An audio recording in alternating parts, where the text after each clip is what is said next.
On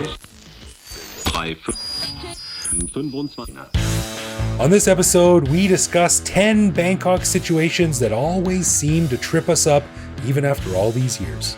So if you've ever been caught shaking your fist at the sky and yelling, "Bangkok, you got me again," you'll love this episode of the Bangkok Podcast.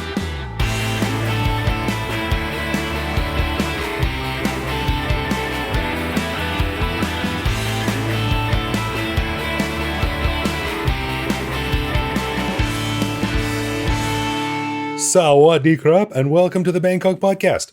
My name is Greg Jorgensen, a Canadian who came to Thailand on July 20th, 2001. So I would like you all to join me in celebrating the start of my 21st year in the land of smiles. Wow, congratulations! But what a newbie, man! You're basically almost 2 years behind me. So I think there's always someone richer, smarter, better looking, and someone who's been here longer than you. Or all four, which would be me. Certainly, that is certainly not the case. But no, seriously, congratulations. That's huge. On August, it's funny because my first day, I believe, was August 21st. So I came basically a month later, but a year earlier. So you're only 11 months. Only 11 months difference between us. But you were here first. You win. I think it's pretty obvious in that 11 months. I've gained like immense wisdom that you have yet to reach. You have yet to reach my level. You got me. And I'm Ed Knuth, an American who came to Thailand on a 1-year teaching contract almost 22 years ago. Oh. Fell in love with having 5 days a year when I don't have to run my air conditioning to fall asleep. So I never left. Today's one of those days, right? It's pretty nice outside right now. That's what made me think of it. I just cherish those days. It's so rare, but they're special. When, I put on my air conditioning and then it's just so cold. And then I check, the temperature on the aircon and I'm like, wait a minute, why is it so cold? And then I realize, oh shit, it's cooler outside. It's the general temperature. Right. Yeah, you want to open your windows except for all the mosquitoes, but that's right. No, but it's pretty rare, huh?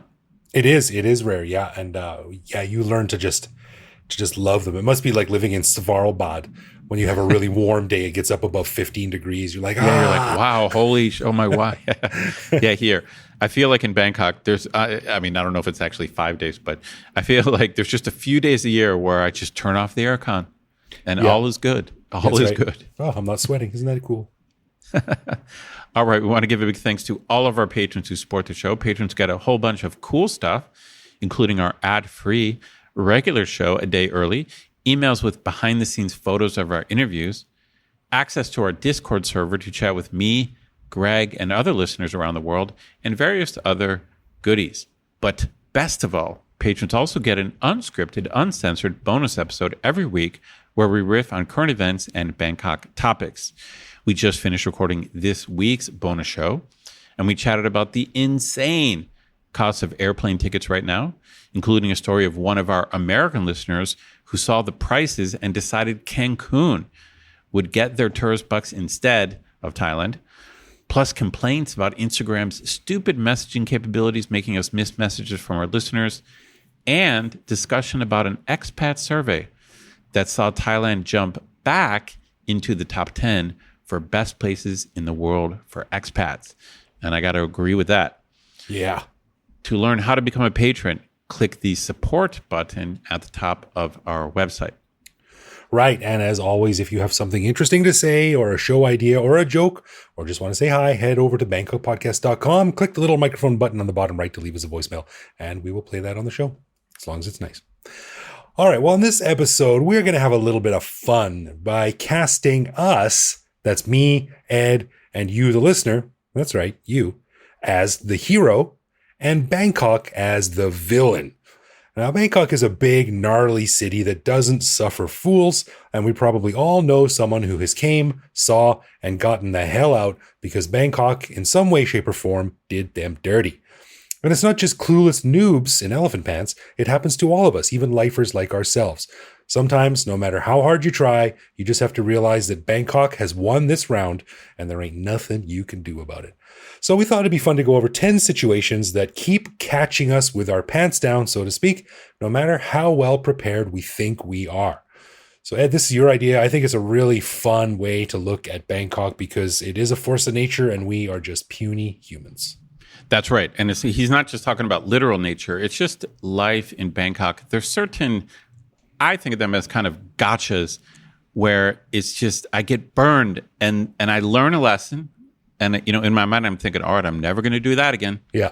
But then sure enough, a month later, I do it again. A year later, I do it again. And I've been here 20 years. And I just keep making these mistakes over and over again. And, the bottom line is some of them are, minor in the scheme of things, but it's still annoying. Right. When you just make the same mistake or you get burned again by the same damn problem. But other things are fairly major where it could screw up your life or screw up your travel plans if you make one of these mistakes. Right. And the other one thing they all have in common is that no matter how much screaming, you're blue in the face, red in the face, you can jump up and down, you can plead, you can beg. You just have to say, well, I'm not winning this one. And yeah. And, we're sticking to either well-known things or repetitive problems. So, sometimes there's just some unique thing that got on your way that you can't really blame yourself. Like something weird happened and you can't get where you need to go. But that's not what we're talking about. So we're talking about these things that with a little bit of knowledge, or if you've been listening to the Bangkok podcast, you even on day one in Thailand, if you've been listening to our show, you should be ready for these problems. So what we did is we've just kind of collected them all in one place. That's right. Yeah. So we got the list of 10 here. We're just going to go through them. You want to go first there, Ed? Or do you want me to go first? Yeah. So one of them, we mentioned it before, I think at least on the bonus show, we talked about what I like your term, the sidewalk squirt. There are other phrases you could use to describe it. But this is the weird fact that in Bangkok, the tiles on the street or the ceramic or cement tiles are often unstable. Yeah. And after a rain, water can collect underneath the tile. So even if the sidewalk looks dry, you can step on like an unstable part of the sidewalk and then like the gunk, the dirty water, whatever you want to call it, it shoots sludge up. It shoots up either on your sock, your leg, or your pants. Yeah, and if you do it really forcefully, unluckily, if you're wearing shorts, it'll go right up your legs, right into your nether regions. Yeah, because normally you're just, you're walking on the street, you're putting your full weight on things, and then you hit the edge of a tile. You're right; it can fly. It can fly up to the groin area. It can. And you don't always think about it, and you're walking after a storm. And I walk real fast, so sometimes I'm walking on the road or a pavement or some asphalt, and then I'll just continue walking and change onto a sidewalk surface without even realizing it, and then I'm like, God, why didn't I see that coming? It got me again. Right. We should have known better because this happened. This happened the first year you were here. Yeah, exactly, Mr. Jorgensen. It did, but it's still you just still forget. Part of this is the general advice, just when walking in Bangkok, to be careful where you step because this is an ankle-breaking city. There's no doubt about it. Right. But in particular, this one is so annoying because there can still be water under the whatever you want to call it, under the tile, even if it's dried up. So, like if it's right after a rain, I usually remember. Yeah, that's a good point. There's puddles. There's puddles around, but those puddles evaporate. But then the water under can last longer. Yeah, our friend Stu J. Raj, who will be on the show in a few weeks, he calls it a brick flick, which I think is a good term. I think everyone has their own little pet name for it, but great term. Gross either way. All right, dude, you got one? Yeah, no, this is something that I think all of us have been guilty of.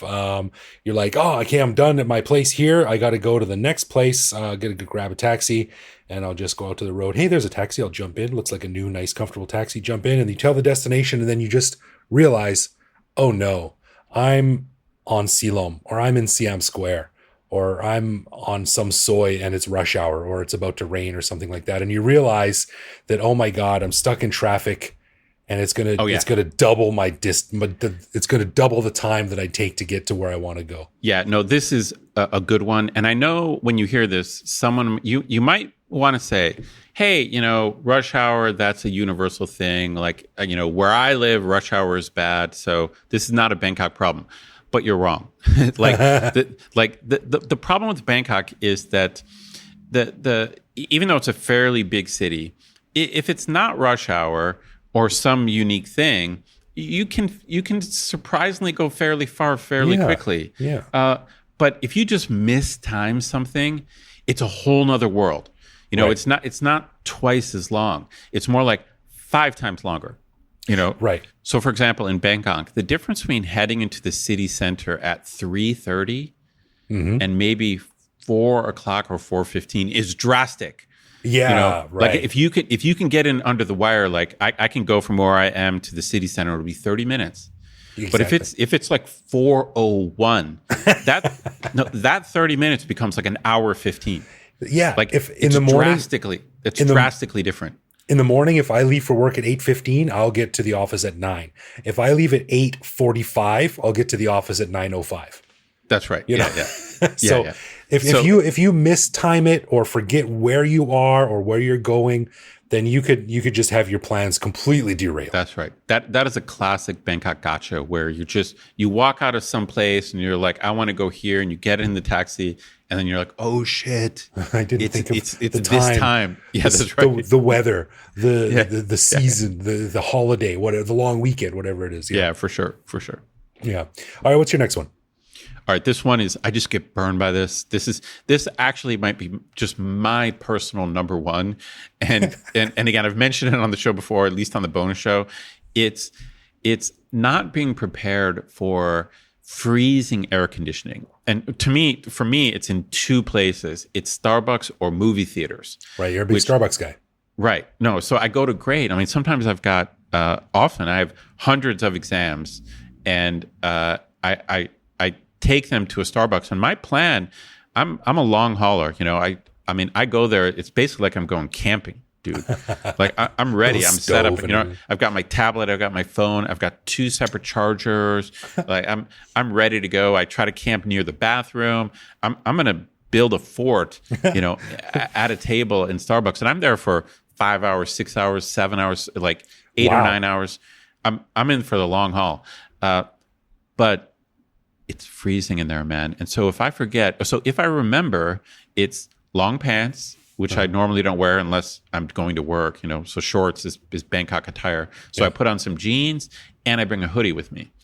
And if I've got my jeans and basically a sweatshirt, Starbucks is perfect. Right. Paradise. And my camp is perfect. I've got all the, it's too expensive, but to me, I am paying for the environment. So the coffee's twice as expensive as it should be. But I mean, I'm going to camp there for 5 hours. So right, you're going to be there for 5 hours and spend 400 baht. It's a camping, right? It's a camping fee. It's a camping fee. Yeah. But damn, if I forget to dress properly, it's brutal because I don't want to go. So I'm sitting there and it's freezing. It's so much colder than outside. And then I'm always debating I could just run home. But then I'm like, if I run home, what's the point of even coming here? And the whole thing is it's just a bad experience, man. Right. The same in movie theaters too, right? Because you go in and halfway through the theater, you're like, God, freezing. I'm shivering here. Sometimes they crank that aircon way up. Yeah. So and so then you get this thing where you want to step out to warm up, but you don't want to miss any part of the movie. Right. I think it's a good opportunity for business, man. We should have a little kiosk outside of Starbucks selling duvets. Something. Seriously. I mean, when I look around Starbucks, you do see, it seems to be usually girls, but they'll have a little blanket with them. They'll have a little wrap. Yeah, I've seen people with full on seriously a duvet, an eider down, what else my grandma used to call them, wrapped around them, because I guess they're like they're there for the long haul. Those are the smart people. Yeah, I'm in the forgetful group, the group that I'm the guy in the corner shivering, going, damn it. That's when you step out into the April heat and go, oh God, it's so nice. All right, man, what do you got?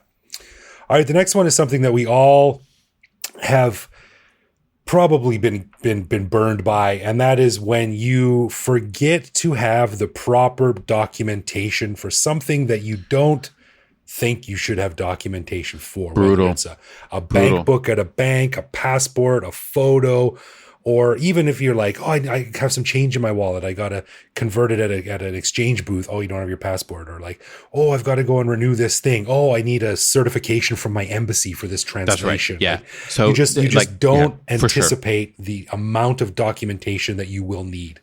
Yeah. It's funny. This fits into our truism about Thailand that we mentioned many times, that in Thailand there are no rules until there are rules.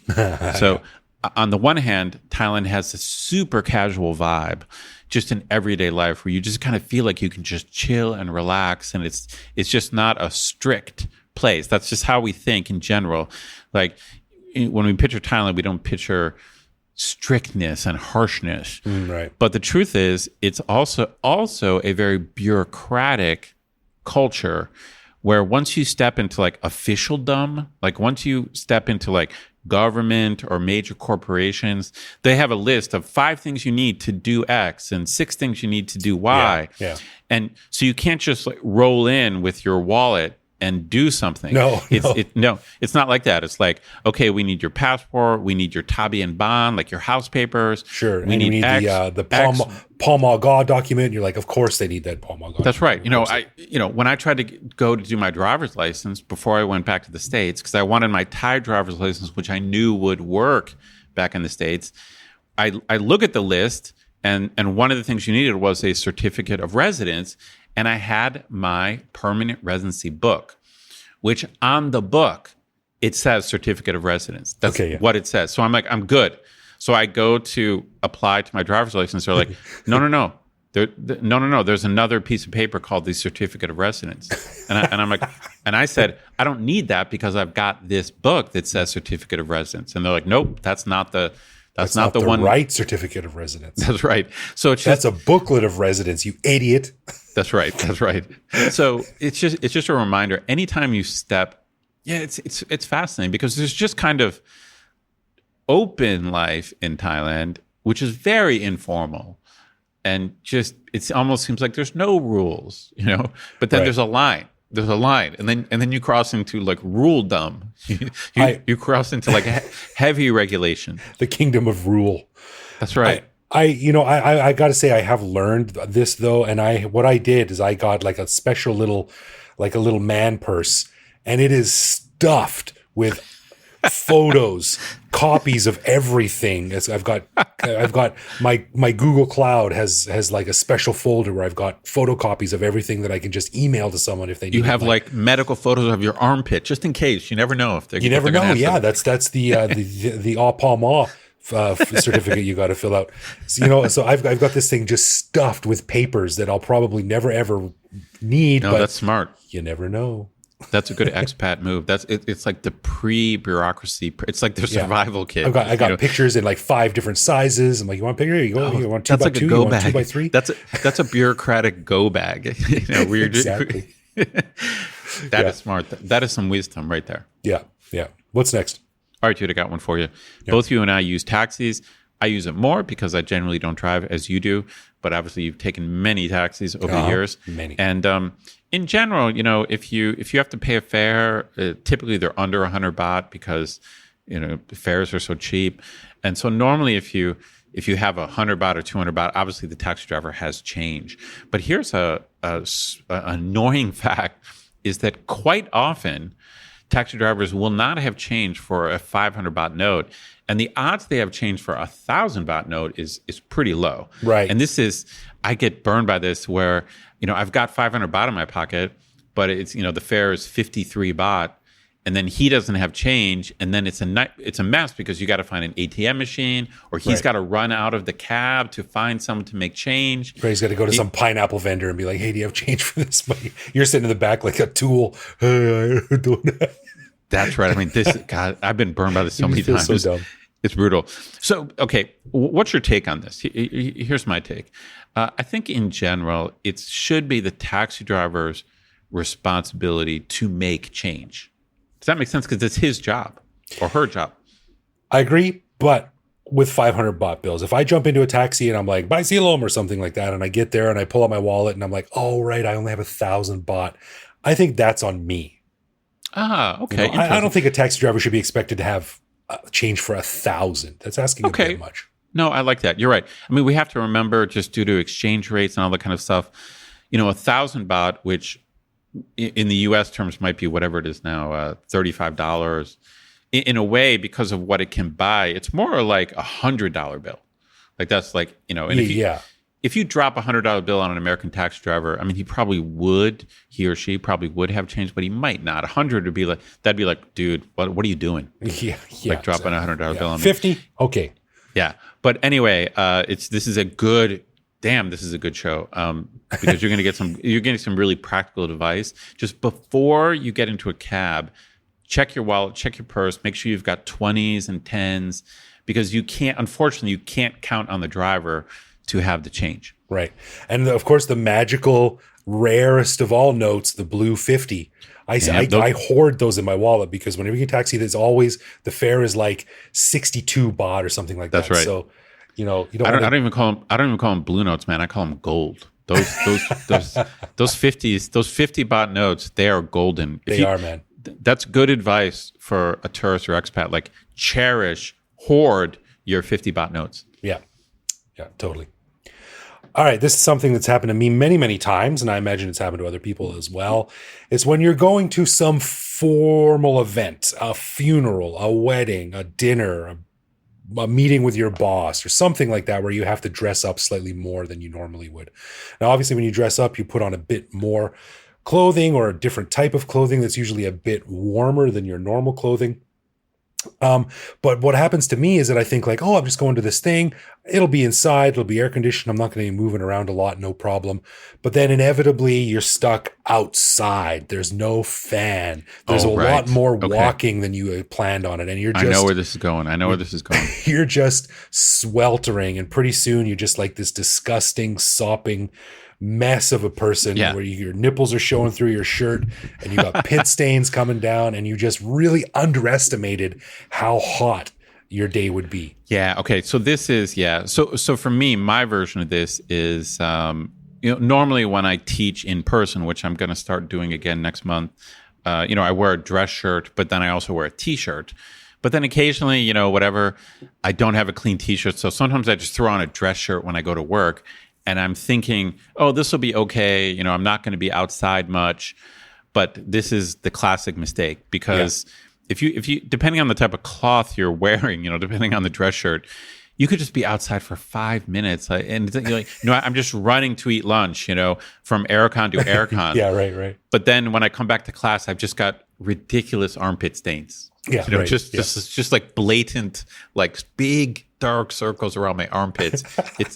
It's horrible, man. I still have PTSD from an incident that happened to me about 18 years ago, and I was still very new here, and I had just come from like a special meeting with like the new school I was going to be teaching at, and I was wearing like my best white shirt and my nice tie, and I was like dressed up all good. And for whatever reason, my friend and I decided to get on a non-aircon bus to ride back across the bridge, across the river. Ooh, crucial error. Yeah, and we're like, the windows are open, we'll just go. And so we got on, and of course we went 15 feet and stopped in traffic, and this bus was crowded. So I'm sitting there, and it's just, there's no music. All you hear is just this idling of the bus and the traffic all around you. No one's talking. Inside my head, I'm shrieking, I'm screaming like, move!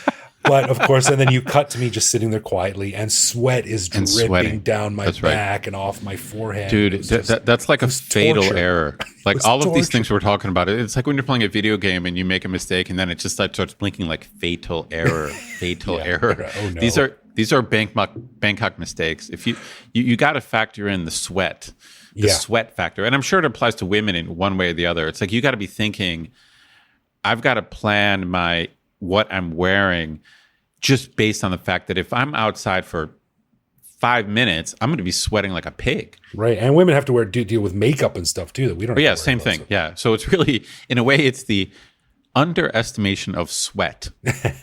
That's the error. That damn bus, man. I still think about that. That's so funny. That is so funny. All right. What's next? So I admit this is rare, but it still just hurts. And it's when a restaurant or bar has a dress code.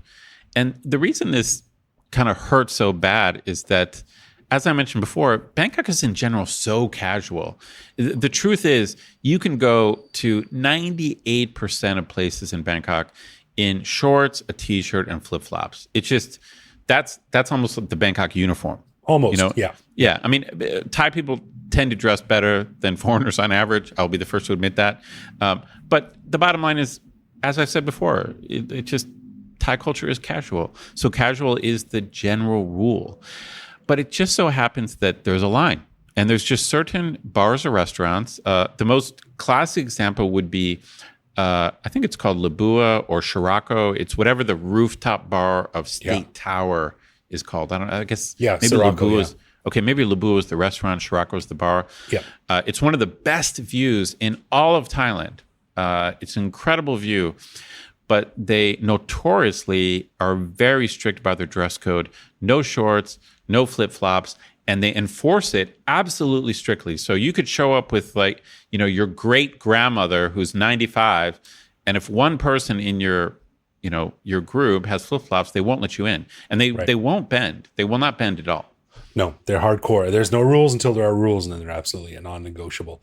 That's and right. this burned me a bunch of times because I used to lead night tours. So there was many times where I would be out with people, and for whatever reason, and not just leading tours, but not maybe even in an official capacity, but even when, like you said, you got friends With in town, friends, sure. No, no, it happened to me, birthday sure. or something, Sure. So you show up there, and it's either like one guy can't come in or you all can't come in, like. That's right. So that's right. You feel bad about leaving your buddy outside. Yeah. So this is a little bit of a strange gotcha because in general, you really don't have to worry about it. But that's why you tend to fall asleep. You tend to think like, oh, I can roll in anywhere this way, but you can't. There's just some, and it's happened to me at other restaurants. So it's not only Shirako, not to pick on them. There are a few other, Bangkok is well known for 5-star restaurants, and if you just have to remember to check the website or maybe give them a call if you're going to roll in with shorts. Just there is a line. Just remember that. Years ago, I was leading a tour, and we showed up to one of these places, and one guy was wearing flip flops. There was like 8 of us, and That's right. one guy, and it's like, well, either you have to wait here for us for 2 hours while we have fun and drink. Right. Or we all can't That's go right. in. So what I did was I told everyone to go in, and then me and this one flip flop guy, we jumped in the tuk-tuk and went up to a nearby market and bought him some black socks, and then came back. And so he was wearing his black socks with flip flops and black jeans, and he didn't notice. They looked like he was wearing they let shoes. him in. Oh, that's great. So he went in. It's funny. Like there are at a lot of Thai temples, the tourist ones, they have dress codes as well, but at least at those places, they have kind of fake pants or fake shirts. Like, if a girl has spaghetti straps, they won't let you in, but they have shirts, kind of fake shirts like that you can just throw on. But at certain restaurants and bars, you can't do that. They just won't let you in. And unlike almost everything else in Thailand, they won't bend. I've been burned. Yeah. All right, so the next one is directed mostly at people who drive in Bangkok, like myself. Right? You don't drive that often, but I drive a lot, and it's such a noob mistake, but it's also kind of unique to Bangkok because if you're driving somewhere and you are not really confident in where you need to go and you miss a turn, you could be going kilometers out of your way, and depending on the time of day and the traffic and where you are, that could add a 15, 20, 30, 45 minutes to your trip because you missed a little turn. I love this one, even though, as you said, I'm not much of a driver, but this takes me back to one of my earliest Bangkok memories. It was my first Thai friend, a student of mine. So I was teaching in class. I walked out of the class and I was going to walk home because it wasn't that far. Yeah. And then a car pulled over, and it turns out it was one of my students from my class. And she was like, hey, do you want me to give you a ride home? And I said, sure. And she became this is my first class I ever taught in Thailand. So this is in August of 2000. Oh, wow. But the reason I bring this up is I remember I told her where I lived, and I remember she paused, and I could see that she was thinking. Oh, God. Yeah. And I remember, and again, this is probably, it was week 1 or 2 in Thailand. And so this is a very early memory. I remember asking her, what are you doing? Or why are you pausing? And she said, I'm trying to remember all the one-way streets. So once she realized, because we were, again, to locals, you'll understand this. We were on Rumrudi going towards Sukhumvit, but I live on Soi 1. Oh, geez. And you can't turn right. you can't turn right there. No. So it's like, so she had to pause and think like, wait, okay, I'm on Rumudi, I'm going towards Sukhumvit, I've got to drop back off and so on. I'm going to have to turn left, but then I can't turn right. But you can't turn right on Wireless to go down to Petbury. You got to go. That's right. Oh, God. That's right. So this is honestly week one in Thailand. It might have been like maybe my 8th or 9th day in Thailand. I think I had about a week where I didn't have to teach a class. But I remember her sitting there like she's running the calculations. She's like, before you make a turn, you better think in Bangkok. Like if you make the wrong turn, you're that has ramifications. She opens her glove compartment, pulls out the traffic abacus. There's been many times where I'm like, is this the right? Is it? Do I turn here? Is it too late? Oh, now I'm going to be 20 minutes late. That's right. Yeah, that's right. Some mistakes are just brutal. Yeah. But also you don't want to be too confident because you're like, oh, I just turned here. Oh no, it was the next one. Oh God, now I got to drive around the whole neighborhood. Yeah. So, dude, I got one. It's similar to what you talked about, but it's not exactly the same because you're primarily a driver. Right. You have to do the calculations yourself. Okay. Yeah. But I'm normally a passenger in a taxi, and this is one of my gotchas. The gotcha is I get in the taxi, I tell the guy where I want to go, and then I zone out because whatever, I'm thinking of this guy like he's my limo driver, right? Right. But the truth is that it's very dangerous to zone out once you get into a taxi because sometimes the guys, so you think the guy understands your destination, but sometimes it's wrong and he's going the wrong way. Yeah. So this has happened many to me. Times. My favorite example of this was, again, fairly early days where I told the guy I was with a visitor and a tourist, who are showing around. And I said, I wanted to go to Ayutthaya, which is north of the city. Yeah. And then we started chatting. And 30 minutes later, I'm looking at where we are and we're south of the city. Oh. And I asked the taxi driver, like, Painai, and he said, Pattaya. Oh no! So seriously, like for 30 minutes we went in the opposite direction. I'm sure, and again, I'm not blaming the taxi driver, Stu, if you're listening. I'm sure my Thai was wrong. Like I'm sure my tone was wrong, and like it sounded like Pattaya, but we wanted to go to Ayutthaya, and he went the wrong way, and I just zoned out. I just zoned out. But it's not even just if he has the wrong destination. A lot of times it's just the taxi driver won't take the best route. And I find this very frustrating because it's their job and they should know the best route or the least traffic. And, some of them are good. But the weird thing is sometimes there's a clearly better route. And then if you're not paying attention, the taxi driver just runs straight into the traffic jam. Yeah. That everyone knows is there. And you're like, dude, why did you turn left? Yeah. You could have gone down. You could have gone down this side story. We could have skipped this whole thing. Yeah, and there's nothing you can do. You're like, I'm not getting out on the side of the highway here, or wherever you are. Right. I mean, it's funny because when this happens to me, I'm always calculating: can I get a motorbike? Can I just jump out here? And you're right. If you're on a major road, you're just like you can't. You're like it's almost like either highway or something where you just can't get out. And even if you do get out on a side story, there's no guarantee there's going to be a motorbike guy. So. It's frustrating because in a way you pay the taxi driver so you don't have to drive, so you don't have to pay attention, but there's an asterisk. So to all of the listeners, you might want to keep your one eye on what the taxi driver is doing because sometimes they turn the wrong way and then it's over. There's been several times where I've known the way to go. I've known the best way to go, but the taxi driver doesn't, or he thinks he knows a better way. And I want to explain to him why my way is better because but I don't have the language skills to explain to him, please trust me. Like I know this, I drive it all the time in a taxi. Like, right. Trust me that this is the better way. So I'm just like, you know what? I'm hostage in this taxi. I just have to go where you're going to go. You're right. Totally. That's another layer to this. Another layer is when you know the right way to go, but you can't explain to the driver why. Yes, that's so true. Yeah. So, you're right. So all you can do is just sit there and go, yeah, all right, Bangkok, you win this round. That's right. Yeah. All right, dude, what do you got? Last one. Last one, and man, this burns me all the time, and it's never really caught on to me. A lot of times I will be going, okay, I got a barbecue to go to, going to my friend's house for dinner or something like that. I'll just stop on the way, pick up a bottle of wine, as you do. I get into Villa, and I'm like, oh, it's 4:00. I can't buy alcohol until 5. God, this burns me. It always gets me. And then I show up like a tool with nothing, like, sorry, I didn't bring anything because a stupid rule I haven't remembered after 10 years. It's funny because this kind of rule, since like the bottom line is I drink more than you do. But you're right. This happens a lot when you're just trying to prepare for you're just trying to be a good guest. You know, you're going to someone's house for dinner, or like you said, a barbecue, and you just want to roll in, and you're running errands, and you're thinking of all the things you have to do, and you're like, okay, I need a bottle of wine for tonight or whatever, and then it's just the wrong time. So I believe, what is it?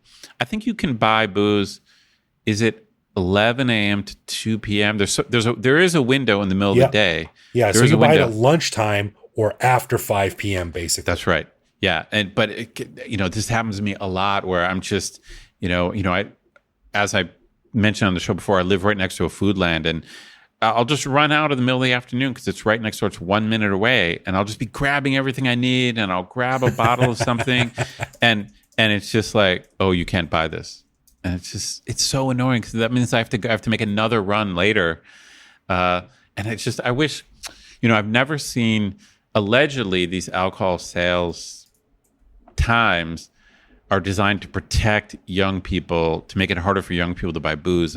But I wonder if there's any data on whether this actually works. It's just, it seems a little bit odd that kids would be stymied by buying alcohol at 4 p.m., but then not stymied by the fact they could buy it after 5 p.m. Yeah, don't apply logic. Understood. Your brain will start to smoke. Yeah, that's right.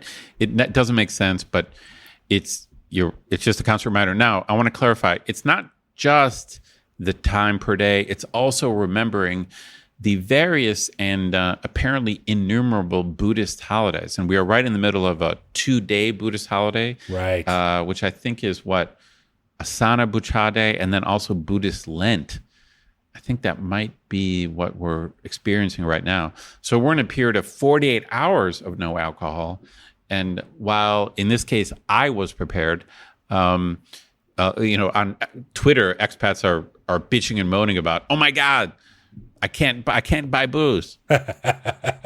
Yeah, well, it's funny you speak of this because we got a message today that I did happen to magically see for some reason, but we got a message today from one of our listeners named Mark Williams.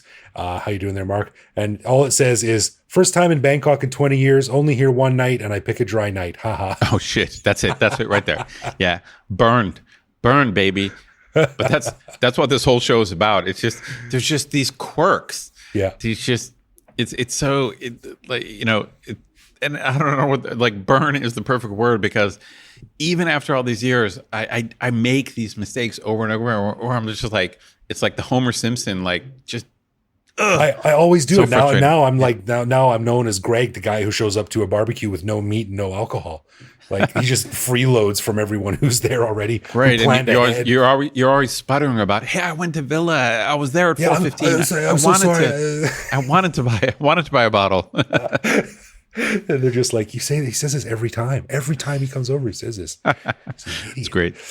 Yeah. So there we go. There's 10 situations that we've probably all had to deal with at some point or the other, even though we should know better. But that in a situation like this, you just have to say, all right, Bangkok, you got this one. I'll get you next time. But Bangkok has gotcha. I like the famous saying, you can't fight City Hall or Bangkok. That's right. No doubt about that. That was good. All right, let's get into some love, loathe, or live with, where one of us picks a particular aspect of living in Bangkok, which we then discuss and decide if it's something we love about living here, loathe about living here, or have come to accept as something that we just have to learn to live with no matter how we feel about it. So last time I asked Ed what he thought of dogs in strollers. This week, Ed, it's all you. All right, Greg, I feel like this practice is fairly random. I think sometimes it happens at more expensive places, but sometimes at cheaper places. Like I said, I think it's fairly random. But you're at a restaurant or bar, you sit down, and the first thing they bring you is a towelette. or maybe even a cold kind of icy little towel. Yeah. Sometimes you got to crack open the packet, sometimes not. What's your take? What's your take? 'Cause I realize this could probably happen in the West, but I just don't remember it happening that much back home. And back home, they'd probably give you a heated towel, but here Right. it's usually chilled. I'm a hard, immediate love on this one, man. So you get the icy towel, you're like, thank you. Well, yes, but because I have a shaved head, so I have a bit of shiny, sweaty, greasier than more normal people who are behaired. So I enjoy the opportunity to wipe my entire dome down with a nice cold towel. Yeah, I love it. Well, I'm going to agree with the caveat being, I remember when I first got here, I didn't quite get it, or I remember I felt awkward. Like I remember getting a towel or whatever, and then kind of being at the table, and I was trying to figure out, is this for my hands? Is this for my face? And then, Right. like you said, there is this tendency. You start out, oh, this is just to wipe my hands, but then you start thinking, well, I might as well. My face is sweating, Yeah. so then I start wiping in my face. Then I'm rubbing behind my ears. Then I'm sticking it in my ear. Then then I'm in my own shower. It's like all of a sudden on your armpits. that's right. So my only caveat is that at first I didn't quite get it, and I felt kind of awkward, like wiping myself down. But now I'm with you. Now, just right there at the table, it's almost as if you're in the bathroom. Love it. I love it. Yeah, it's refreshing and it's cooling, and sometimes it smells real nice too. I'm a hard love. All right, I'm in. Cool. Agreed. 2 loves, double love. A final thanks to our patrons who support the show. Patrons get a ton of cool perks and the warm, fuzzy feeling knowing that they're helping support the show. Find out more by clicking support on our website and connect with us online. We're Bangkok Podcast on social media, bangkokpodcast.com on the web, or simply bangkokpodcast@gmail.com. We love hearing from our listeners and always reply to our messages. Totally McGodely. You'll also listen to each episode on YouTube. You can send us a voicemail through our website that we'll feature on the show, or even reach out to me directly on Twitter, where I am BKK Greg. So thank you for listening, everyone. Take care of yourselves out there, and hopefully we'll see you in Thailand sooner rather than later. Absolutely.